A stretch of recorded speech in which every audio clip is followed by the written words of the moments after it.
Hari Om. In this particular series of Nuggets of Wisdom, we are looking into what meditation is. And I would be particularly following this beautiful work by Puja Swami Tejomananji called Dhyana Swarupam.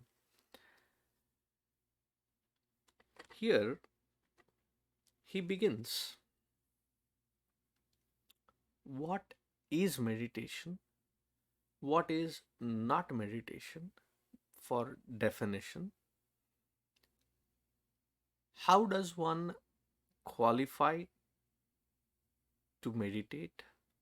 What is it that we need to meditate upon? And what is the experience in being one with one's own self in that highest culmination called our Swarupa in Dhyana? So these are various steps, and we will go through each one of them systematically. So, in the very beginning, Puja Swamiji says, ध्यानं नाम स्वरूपस्य सहजं भानमुच्यते न एतत् कर्म विशेषं वा सगुणोपासनं जपः. So he very clearly points at the very root level what dhyana actually means in Vedanta Shastra. Very loosely, many people can be using this word for various things. But in the Vedanta Shastra, whenever I say Vedanta Shastra, it is Advaita Vedanta.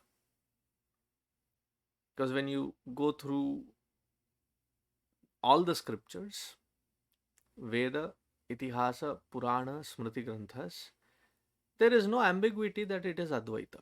So whenever Vedanta Shastra, it is Advaita only.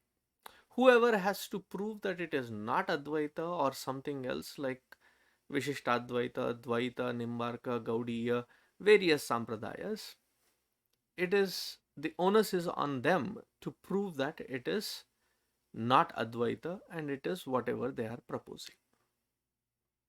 So, for our convenience and understanding, whenever we use the word Vedanta Shastra, it is Advaita Vedanta only. So, in Advaita Vedanta, Dhyanam Nama Swarupasya Sahajam Bhanam Uchyate. The effortless abidance in one's own core of being, the very nature of our own being, that is called meditation. Very apt and beautifully defined by Puja Swamiji.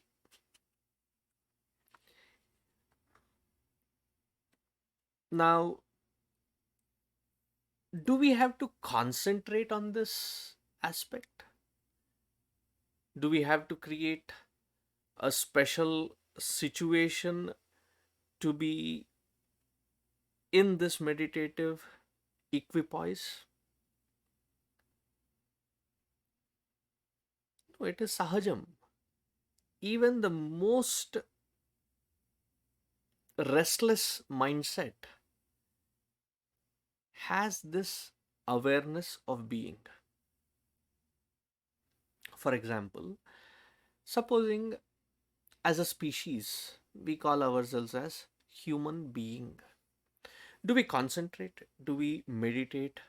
Aham human being asmi. Aham manushyaha. Do we do any abhyasa? Repetitive practice? Manusyoham, manusyoham, manusyoham, punah punaha. Natu itaretara jiva ha. No, nothing like that. It is a natural disposition, just as we have a very natural identification, very effortless. When I say natural, it is effortless identification with regards to this body, mind, and intellect. Do we ever do aham purushaha, I am man, I am this? No, it is a effortless state. That effortlessness is because of this conviction in our buddhi. That wrong conviction is called ajnana.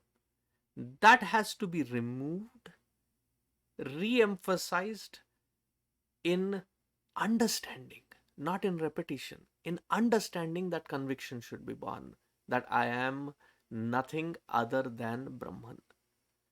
When that abidance in conviction is established, then that state of being is called dhyana, dhyana in one's own swarupa.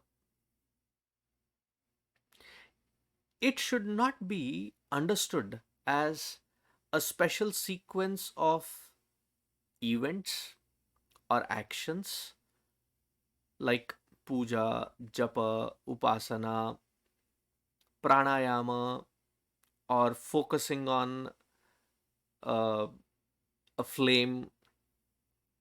Now, when you look at each one of them, say for example, uh, somebody is concentrating on flame in the yoga sadhana,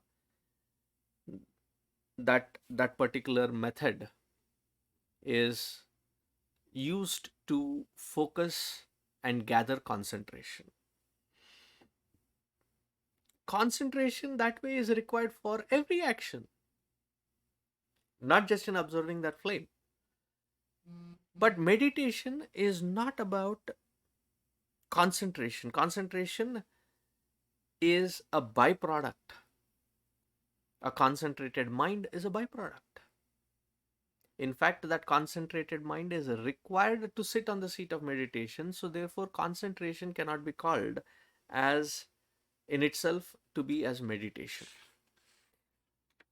When we perform different upasanas, puja paddhatis, it it may be of a physical nature of worshipping, having an altar and worshipping at the altar.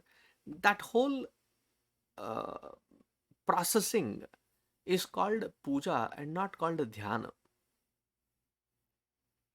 Even the upasana of manasika puja and contemplation on Bhagavan is still called as the contemplation and not meditation. There are specific words, and those words indicate a certain action. Meditation is not that action. Supposing I say it is repetition of, many people sit down and say aham brahmasmi, aham brahmasmi. It's ridiculous. It is a pointer given by the Upanishad that that is our nature and to abide in it. That is not for a, a japa process of repetition and I am now this Brahman. It is not repetition, it is being in awareness. So, japa in the process of upasana, you keep repeating whether loudly or silently within yourself. Japa has a different purpose. It is chitta ekagrata, chitta shuddhi, which is ascertained. Or any kind of special actions that are performed to sit. The sitting quietly is removing all the agitations of the body, mind, and intellect, and sitting quietly. That quietude is great to experience, but cannot be called as meditation either. So it is the effortless state of being as the self, the core of my own true nature, which is of the nature of Satchit Ananda, and being in there is called being in meditation. Now that these subtleties are being explained, we need to now understand and peel ourselves away from this wrong conviction as to we take different methods and think that they are meditation. No doubt they are a necessary steps of purification and fine tuning, but they in themselves cannot be called as meditation. So first, let's in the next series we will see as to what is the purpose of any action and why it cannot be called as meditation. What is the purpose of these actions or japa or puja? We'll go elaborately into each one of them.